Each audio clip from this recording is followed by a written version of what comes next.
the Iberian Peninsula during the Middle Ages. It is related to Unit 4 of your book called Andalus. This is the index we're going to be explaining. On the first point, we will talk about the Visigoths in Hispania after the fall of the Roman Empire.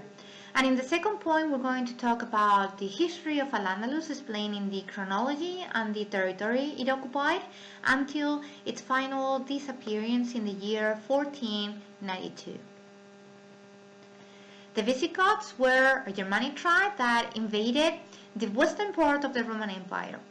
They established in the territory of today's France, but very soon they were forced to move downwards towards the Iberian Peninsula, and they established their capital in the city of Toledo.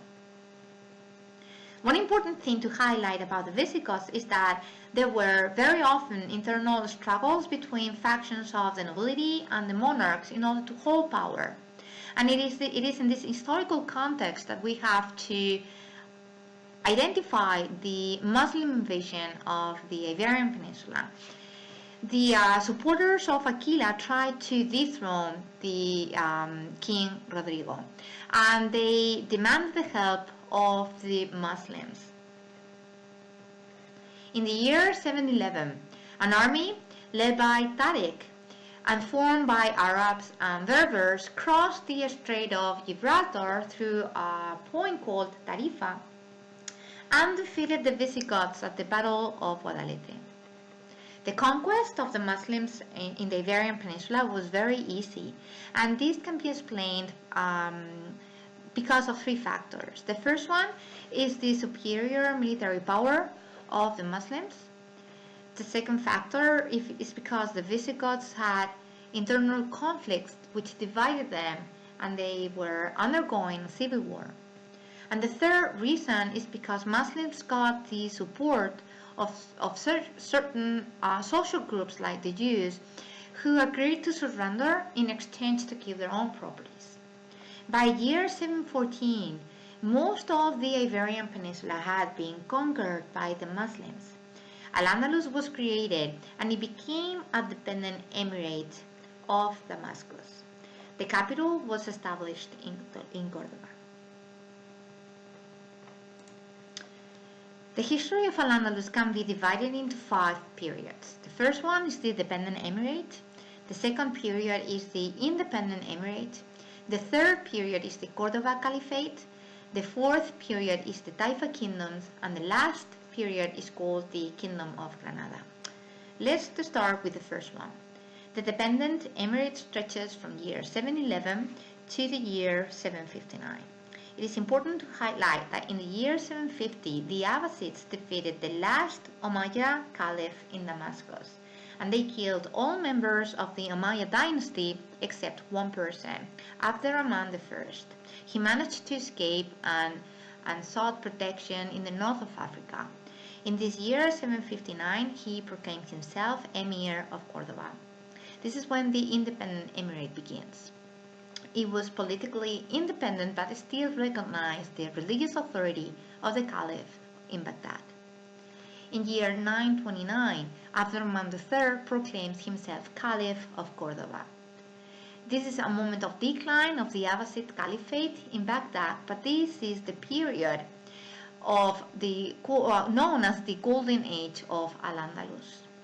It lasts until the year 1031, when the Caliphate is going to be disintegrated into 28 independent kingdoms called Taifas.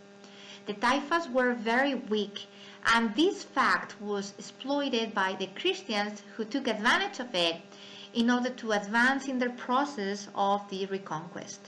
At first, Christians received tributes, that is, money, from these Taifas, and these tributes were called parias. These parias guarantee a peaceful coexistence of these kingdoms with Christians and Taifa kingdoms.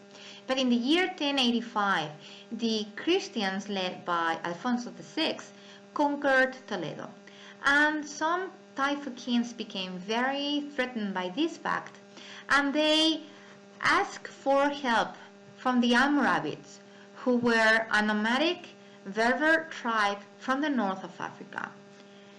In year 1086, the Almoravids defeated the Christians at the Battle of Sagrajas. The battles between Christians and Muslims continued, and afterwards the Almohad dynasty came to the Iberian Peninsula and replaced the Almoravids. In the year 1147, the Almohads reunited again all the Al-Andalus. This year 1212 becomes a turning point in the history of the Christian expansion, because it is the first time that all Christian kings joined together in a crusade to defeat the Almohads at the Battle of Las Navas de Tolosa. This victory allowed Christians to enter into the rich Guadalquivir Valley, taking control of the most important cities in Andalusia like Jaén, Córdoba, and Sevilla. This takes us directly into the last period of Al-Andalus, called the Kingdom of Granada. It was ruled by the Nasrid dynasty, which was the last Muslim dynasty in the Iberian Peninsula. It lasted for over 200 years, from 1238 to 1492, maybe because of two reasons. The first one is because they were supported by some Muslims from the north of Africa, but also because they continued to pay tributes, that is, parias, to the kings of Castilla. The Kingdom of Granada included not only the province of Granada, but also the territories of Malaga and Almeria. It is going to disappear in the year 1492 when the Catholic monarchs, Isabel and Fernando, decides to conquer the city of Granada. The last king, Boabdil, handed the keys of the city, and it marks the end of the Muslim presence in the Iberian Peninsula.